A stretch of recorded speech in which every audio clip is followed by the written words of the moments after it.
Welcome to Kenton Teaches. Enjoy the video.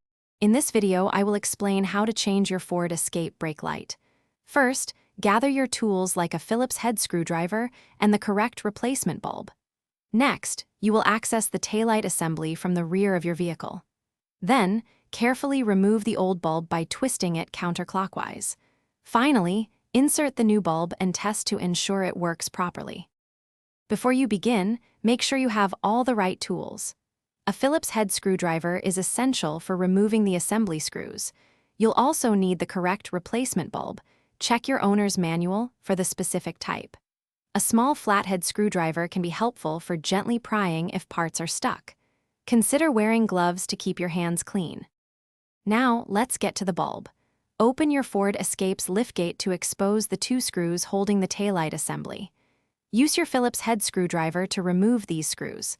Once they are out, gently pull the entire taillight assembly straight back, away from the vehicle. Then, twist the bulb socket 1/4 turn counterclockwise to remove it from the assembly.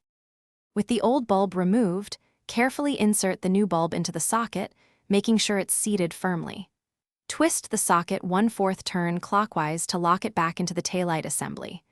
Realign the entire taillight assembly with the vehicle body and reinsert the two retaining screws. Finally, have a friend press the brake pedal to confirm your new brake light is working correctly. Thanks for watching. Please subscribe if this video was helpful.